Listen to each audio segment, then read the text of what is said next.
আবারও মাঠে ফিরছে UEFA Champions League. High voltage ম্যাচে স্ট্যামফোর্ড ব্রিজে স্প্যানিশ জায়ান্ট বার্সেলোনাকে রাতে আতিথ্য দেবে ইংলিশ জায়ান্ট চেলসি। অপর ম্যাচে এমিরেটস স্টেডিয়ামে ম্যানচেস্টার সিটির মুখোমুখি হবে German club Bayer Leverkusen. Match দুটি শুরু হবে রাত 2টায়। ইউরোপিয়ান শীর্ষ লিগগুলোর ব্যস্ততা চলছে, তবে এরই মধ্যে আবারও দৃশ্যপটে সেরাদের সেরা হবার লড়াই ইউএফা চ্যাম্পিয়ন্স লিগ। মাঠে গড়াবে লিগ পর্বের পঞ্চম রাউন্ড, যেখানে দেখা যাবে বেশ কিছু রোমাঞ্চকর লড়াই।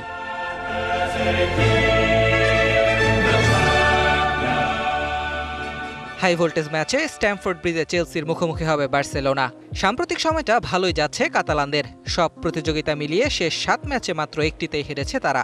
চ্যাম্পিয়ন্স লিগের 4 ম্যাচে 2 জয়, 1 ড্র ও 1 হারে 7 পয়েন্ট বার্সেলোনার। সবশেষ ম্যাচে বার্সা হোঁচট খেয়েছে ক্লাব ব্রুগার সাথে ড্র করে। আগের ম্যাচে বিলবাওকে 4-0 গোলে উড়িয়ে লা লিগায় টেবিলের 2-এ থাকা কাতালানরা বেশ উজ্জীবিত। তার উপর ম্যানেজার হ্যান্সি ফ্লিকের স্বস্তি ফিরেছে ডি ইয়ং, মার্কাস রাশফোর্ড ও রাফিনহা দলে ফেরায়। তবে গাভি, পেদ্রি ও টার স্টেগানকে পাচ্ছে না বার্সেলোনা। চ্যাম্পিয়ন্স লিগের নকআউটে সরাসরি খেলতে জয় প্রয়োজন বার্সার। স্ট্যামফোর্ড ব্রিজে কি ছাড় দেবে চেলসি? মোটেই নয়। সব প্রতিযোগিতার শেষ 10 ম্যাচে 1 হার ব্লুদের। এনজো মারেস্কা শিষ্যরাও আছে দারুণ ছন্দে। চ্যাম্পিয়ন্স লিগে তাদের অবস্থা বার্সেলোনার মতোই, 4 ম্যাচে 7 পয়েন্ট।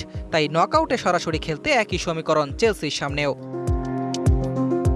25 বছরের ওয়ারেন্টিযুক্ত দীর্ঘস্থায়ী দরজা প্রোটেক্টর, আধুনিক ও মজবুত দরজা।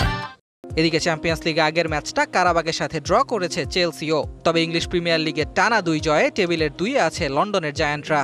দলের চোট সমস্যা চিন্তিত করছে চেলসি বস মারেস্কাকে। এই ম্যাচে তিনি পাচ্ছেন না তার অন্যতম সেরা তারকা কোল পালমারকে। তবুও মর্যাদার লড়াইয়ে ছাড় দেবে না চেলসি।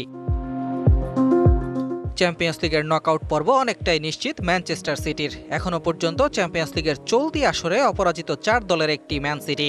ইউসিএলে নিজের 100তম ম্যাচে ডাগআউটে দাঁড়াবেন পেপ গার্দিওলা। নিউক্যাসলের সাথে হারের ধাক্কা সামলে জয় পেতে চাইবে সিটিজেনরা।